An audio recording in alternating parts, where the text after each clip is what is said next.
Welcome back to Ghost Fire Entertainment. I'm your host, Kane M. Becker, and today we talk about 10 more horror movies that I highly recommend. And with that, let's get to the list. What are you?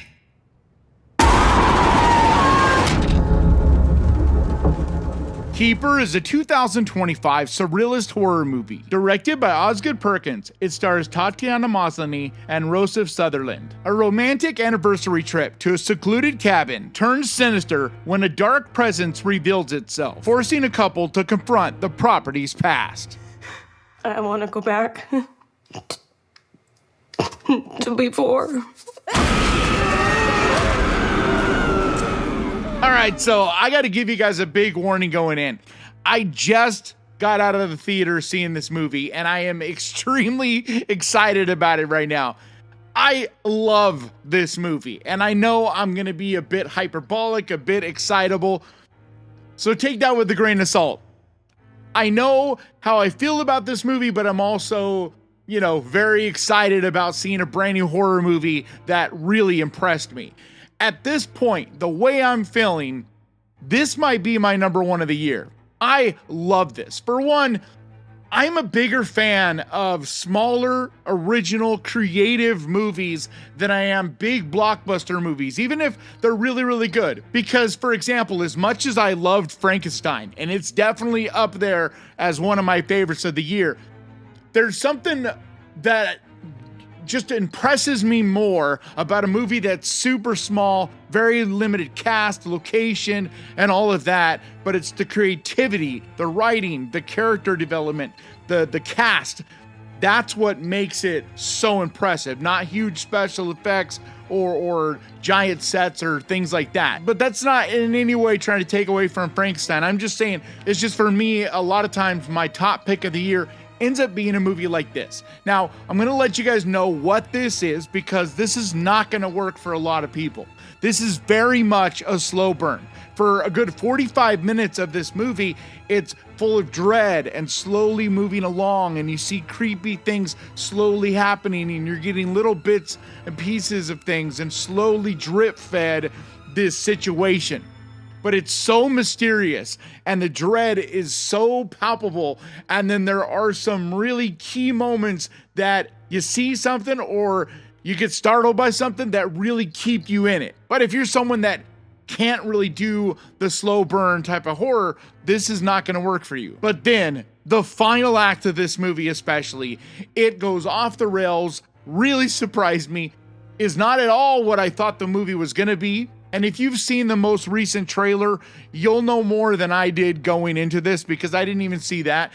And the main trailer now, it doesn't necessarily give anything away per se, but there are a few little flashes, glimpses of some stuff that'll be more surprising if you go into completely blind like I did. With that being said, the clips that I'm showing you do not give this movie justice because I'm not going to show you any kind of spoiler stuff. But this gets really dark, very twisted, extremely uncomfortable, gross, demented. I mean, it is a really cool little movie. And Osgood Perkins did this, who most recently he did The Monkey and then he did Longlegs last year. But this reminded me in a lot of ways of some of his earlier work that's a little more slow paced. Movies like The Blackcoat's Daughter. For the first 45 minutes or so of this movie, it felt very much like that. But then it goes and does things, like I said, in the final act that really made this its own. And it might be my favorite Osgood Perkins movie. And that's saying a lot because I really loved The Monkey, even though that's a controversial opinion, it seems. And I also really loved Longlegs, which is another one that a lot of people hated. But I really enjoy the way he makes movies, but this one for me took all the elements that he does the best and put them all together. Besides that, the cast is absolutely magnificent in this. They're acting, there's this stilted quality that's kind of going on that slowly develops into something more, and you kind of little by little, like I said, this movie's very mysterious and creepy, and you don't get a lot for a while, but you do eventually get a nice payoff. However, This is also a movie that isn't going to hold your hand and explain a lot of things. You're definitely going to leave this movie with a lot of questions and not exactly sure what you just saw. But there is some absolutely nightmare fuel imagery in this, and that's a lot of what makes this movie just so damn scary, in my opinion. But I just think this movie is brilliant, and it's one that I highly, highly, highly recommend. Dat is helemaal gek. Ze vreten elkaar helemaal op. Met huid en haar.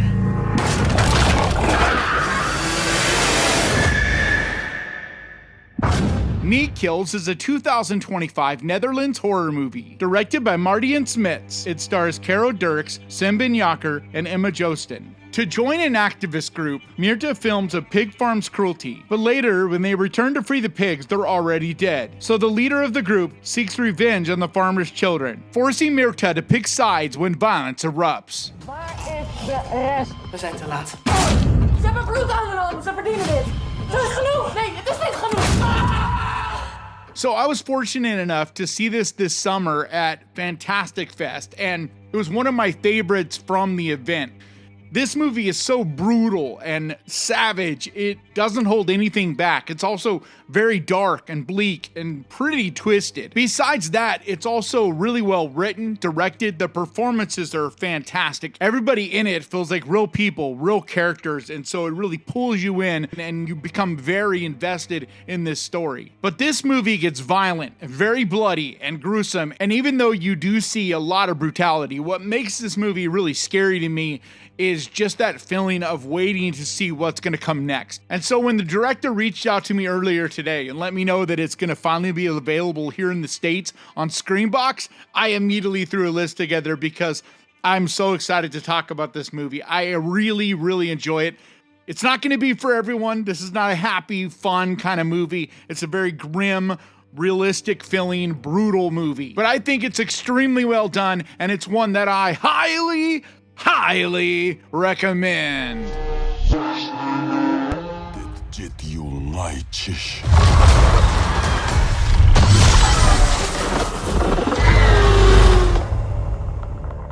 Predator Badlands is a 2025 sci-fi action thriller. Directed by Dan Trachtenberg, it's the 9th installment in the Predator franchise and stars Elle Fanning and Demetrius Schuster-Kolomotangi. A young predator, outcast from his clan, finds an unlikely ally on his journey in search of the ultimate adversary.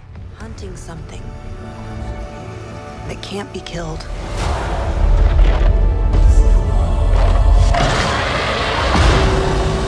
I had such a great time with this movie. It's so much fun.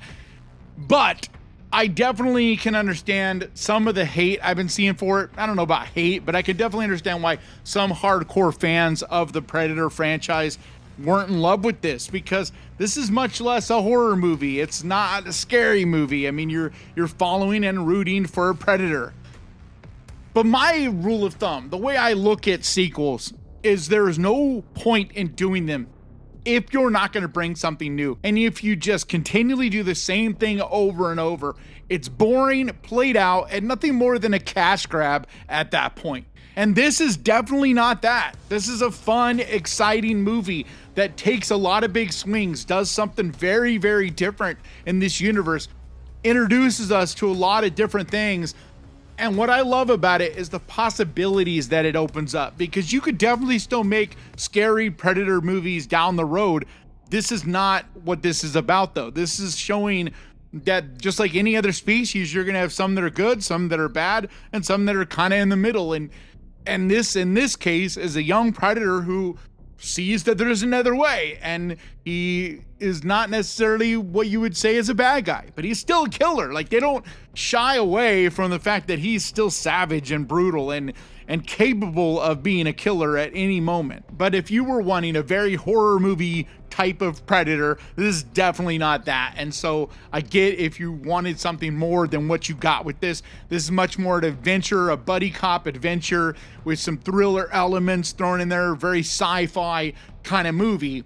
But I was able to just kind of watch this and enjoy it for what it is, and I had a ball with it. The action is great, it looks fantastic, and Elle Fanning is probably the brightest spot in this movie for me. Just like her sister, Dakota Fanning, everything that the two of them ever do, they just put all of themselves into it, and I was super impressed with her in this movie. She's fun to watch, she's charismatic, and she even plays two different characters at a point and does a good job of really being two different characters, even though they basically look the same. And even though I said this isn't a horror movie, and it's not, there were some scenes in this, especially with the father predator, that was pretty hardcore, and I was surprised how dark and menacing he felt. And that showed me that we definitely have more horror versions of Predator to come. I also liked that we saw them tie in things from the alien world, and we're seeing this Alien Predator universe coming together. But I'm not saying it's a perfect movie by any means. I just think it was a lot of fun.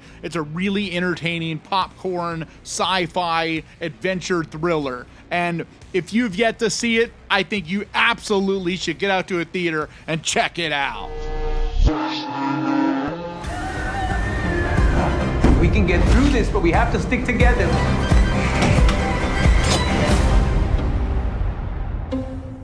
Humane is a 2024 horror thriller directed by Caitlin Cronenberg. It stars Emily Hampshire, Peter Gallagher, and Enrico Colantoni. A family dinner turns chaotic when the father announces he and his new wife are enrolling in a government euthanasia program to combat a global environmental collapse. You're not gonna like this, but we're here to collect 2 bodies. I already told you Dawn left. And that's unfortunate. But the rules are the same for everybody. So I've heard about this movie for a little while. It dropped a while back, I think earlier this year, onto Shudder. And I heard it was good, but the big draw for me when I heard about this was that it's done by Caitlin Cronenberg, who is the daughter of David Cronenberg. So I was very intrigued with that, but I just hadn't had a chance to see this. But on top of that, I don't know why, it was not at all what I thought it was going to be. I thought for some reason this was an AI movie about a computer robot, whatever. Maybe it's just from the cover, but it looked like there was this robot kind of thing. And I was just like, I'm kind of getting tired of, you know, artificial intelligence gone bad kind of movies. But that's not at all what this is about. There's not even an artificial intelligent robot type of thing in this. So like, I don't really know where I got that from. Like I said, it may be just the poster cover that I saw. I don't even know. Or I might have got this confused with something else. But either way, this is a very different movie than that. And I should have known better, because it being a Cronenberg, there's a lot more to it than that. A lot more substance.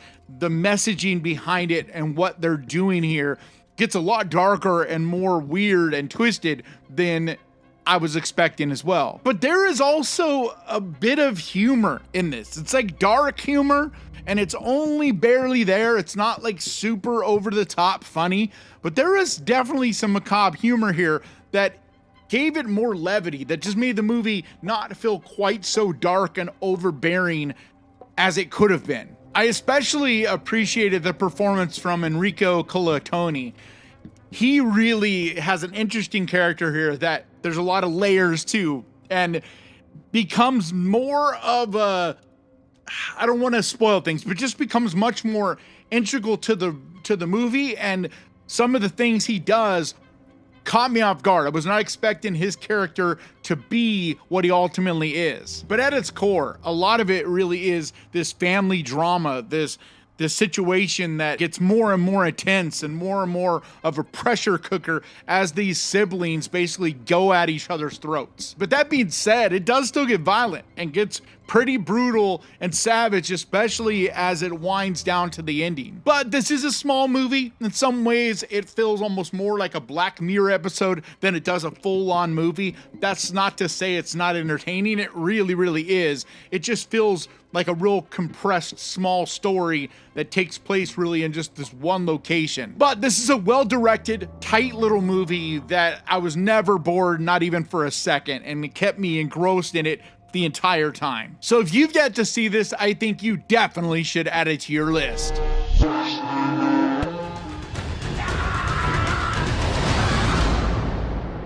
The Seasoning House is a 2012 British horror movie directed by Paul Hyatt. It stars Rosie Day, Kevin Howarth, and Sean Pertwee. Sold at a brothel deep in the woods to work as a caretaker, a hapless deaf girl must summon the courage to fight for her life. You will learn how to be kind to my friends. Your life now is here with me. This is the most bleak, disturbing, just bothering, kind of depressing movie I've seen in a long time. The reason it's on this list, though, is that it's really well done. It's the performances. I mean, everybody in this just really impressive. From the villains to the lead, they just all bring it, and it's easy to get sucked into this, which is a lot of why it hit me so hard and really left me with just this down feeling long after I'd seen it, because there's just this bleak quality. I mean, the poor girl, the things she goes through, the things she sees, this movie holds nothing back. It shows some of the most despicable people. And I think what makes it so bothersome is that this is a real type of thing that happens and has happened in the world. And it's sad and it's tragic, but it's history in a lot of ways. I'm not saying this is real to life as far as it's not based on a true story, at least not that I know of, but it's based on things that we do know took place. But I don't want to say anything more than that because I want you to see the full journey for what it is. But if you're a fan of slow burn, dramatic thrillers that get under your skin and stick with you long after you've seen them, this is one you definitely should give a look.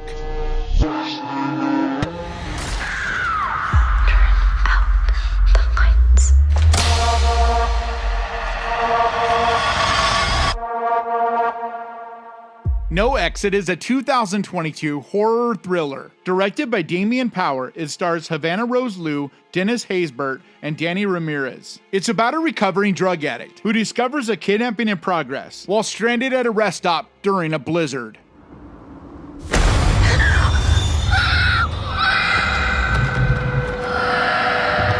gonna get you out of here, okay? Promise. This movie is so intense and heart-pounding. There is few movies that are as much of a pressure cooker as this one. It is so good. I don't understand why it's not talked about more, because talk about biting your nails off, being on the edge of your seat, like all of that. This has that. It will keep you engrossed and invested from moment one. It's full of great performances, lots of twists and turns. It does a really good job of setting up this scenario where you're trapped with this character in this one location. And the reasoning on how she can't get out and all of that makes a lot of sense and is realistic, but it also makes it to be such an intense situation that just continually ramps up more and more. But I think this is one hell of a movie, and if you're in the mood for an intense thrill ride, this is one definitely worth seeing. It's the only thing I can think of as close to justice. We can light it up, so they can put it out. The Killing of a Sacred Deer is a 2017 psychological horror thriller, co-written and directed by Yorgos Lanthimos. It stars Colin Farrell, Nicole Kidman, and Barry Keoghan.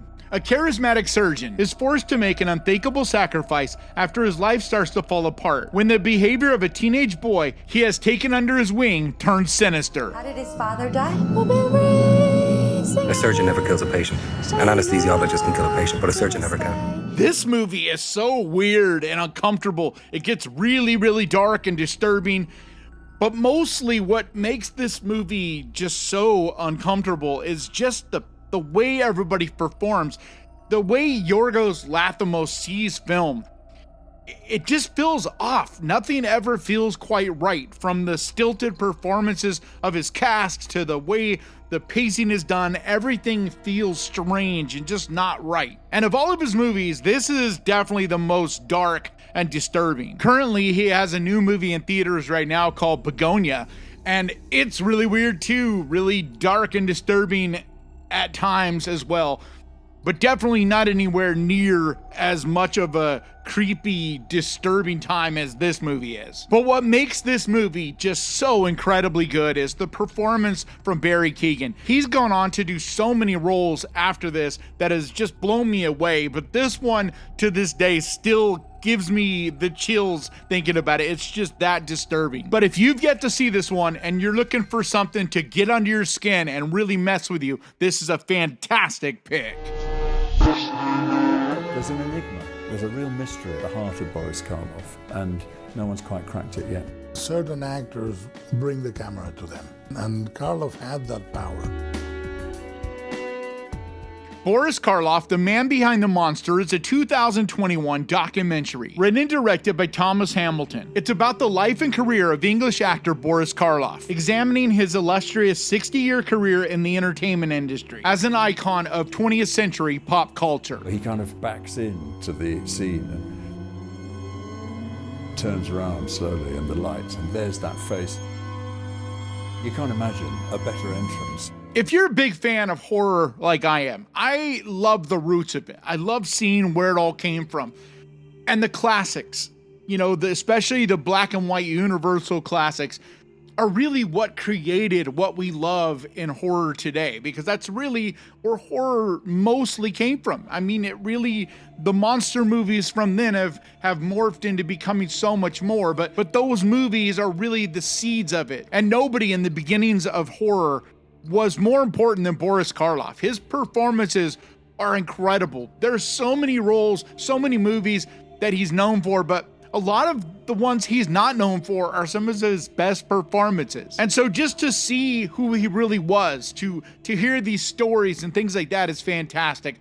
Besides that, getting to see and hear about a lot of movies you might not be aware of, and just to get turned on to some of these fantastic roles that he played beyond the famous ones that you hear talked about. That's another reason that this is such a cool documentary. It's a really well done documentary that's educational while still being entertaining. So if you're a fan of documentaries and the history of horror like I am, this is one you definitely should check out.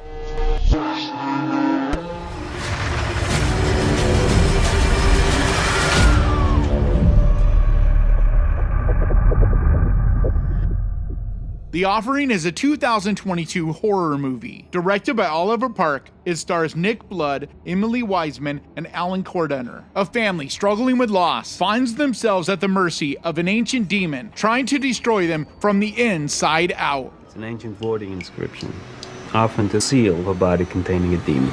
But in today's world, who has the know-how to play with this kind of stuff? And what if someone did? This is one of the best hidden gem horror movies that I have seen in a while. It's amazing to me. It was one of my favorites from 2022, and yet I still hear no one ever mention this movie. I don't exactly know why, to be honest. Maybe it's just, it seems like it's gonna be like so many other movies we've heard of or seen before.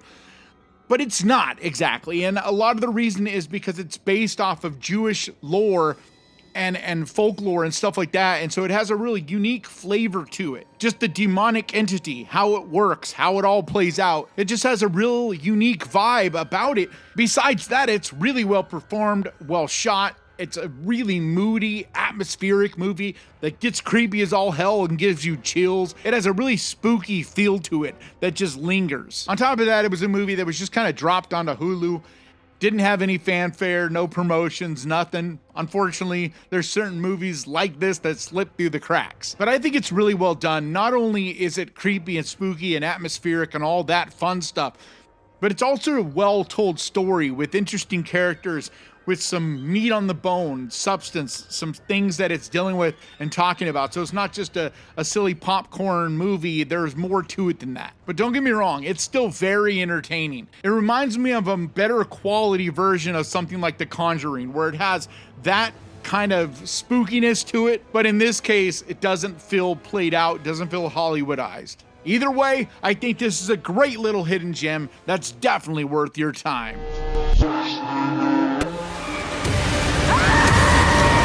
Cette nuit, tu me fous la paix.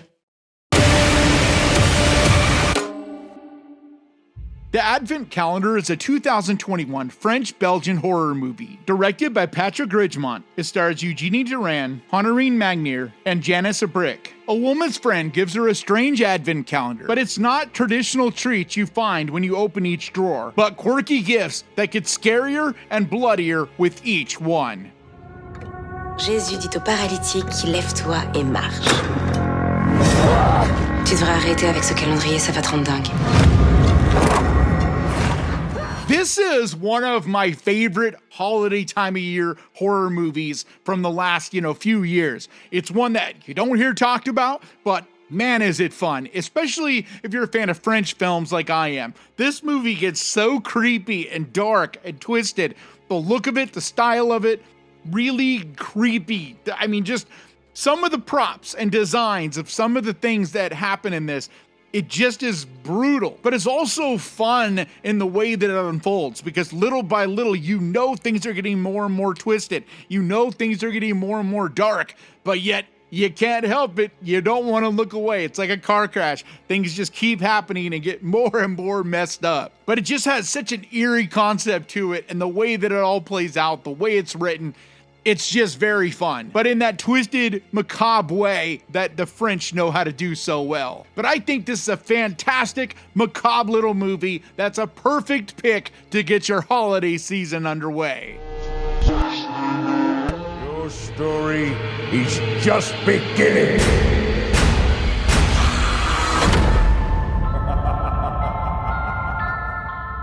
The Mortuary Collection is a 2019 anthology horror movie, written and directed by Ryan Spindell. It stars Clancy Brown, Caitlin Custer, and Christine Kilmer. Desperate for work, a young drifter applies for a job at a local mortuary. There she meets an eccentric mortician with more than a few skeletons in his closet.